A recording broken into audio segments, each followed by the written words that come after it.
Hi guys, so ang lesson natin for today would be yung multiplication and division ng integers, okay? So, sa previous videos natin, ang ginawa ay yung addition and subtraction.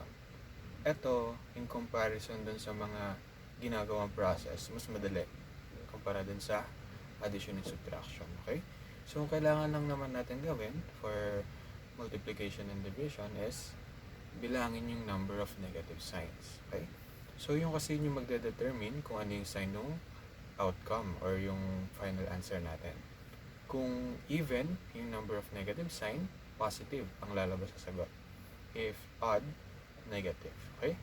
So, yung pagbilang ng number of negatives, pwede natin gawin sa simula ng tanong or sa dulo na.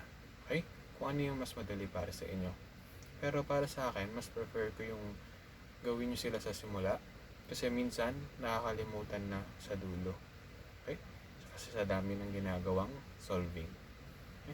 So, hindi na natin matatagalin. Doon na tayo sa examples. Okay, so examples. Bale, yung unahin natin is yung multiplication. Okay? So, kunyari, meron tayong question na ganito.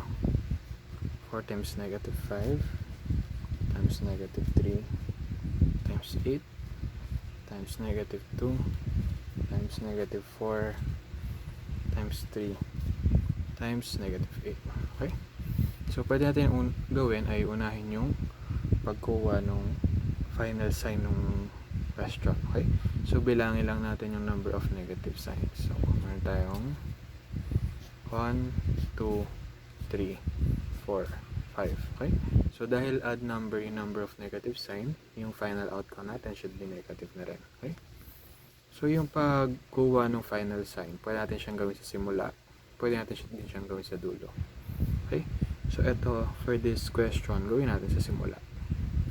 So, kopyahin lang natin lahat ng numbers. So, 4 times 5 times 3 times 8 times 2 times 4 times 3 times 8. Okay? And then, isolve na natin. So, 4 times 5, 20. Kapay natin yung natira.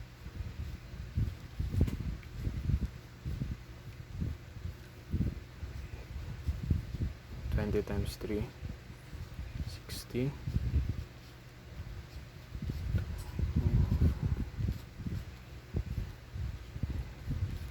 60 times 8, 480.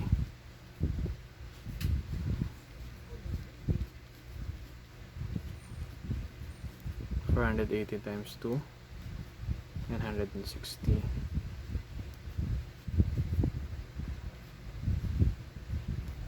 Okay, 960 times 4. So that's 3,840 times 3 times 8.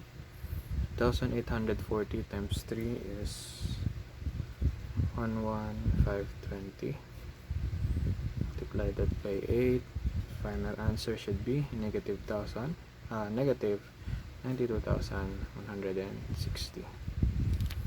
Okay, so ganun lang naman kadali for multiplication.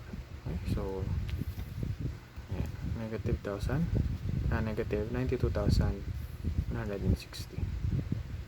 Okay, so next example natin gawin naman natin is yung division. Okay, so for division meron tayong 92,160 divided by negative 10 divided by 9 divided by negative 60. Okay, so dito gawin natin sa dulo natin i-apply si negative sign. Okay, so or di pala negative sign, kunin yung sign niya. Okay, so for now kunin natin yung mga absolute value.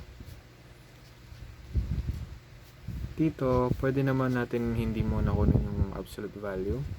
Pero syempre for beginners kasi, mas mahirap para sa kanila i-process yung mga nakakita sila lagi ng negative sign.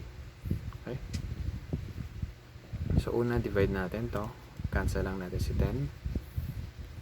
9,216 divided by 9 divided by 16. Okay? So, pag dinivide to, it's 1, 0, 2, 4.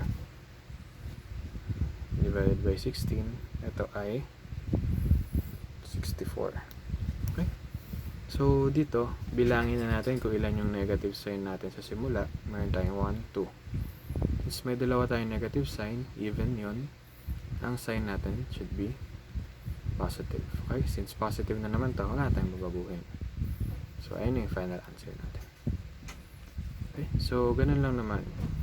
So, mas madali si division and multiplication pagdating sa procedure. Okay? Sa calculation lang sila mas mahirap. Pero yung rules nila for science, mas madali compared to addition and subtraction. Okay?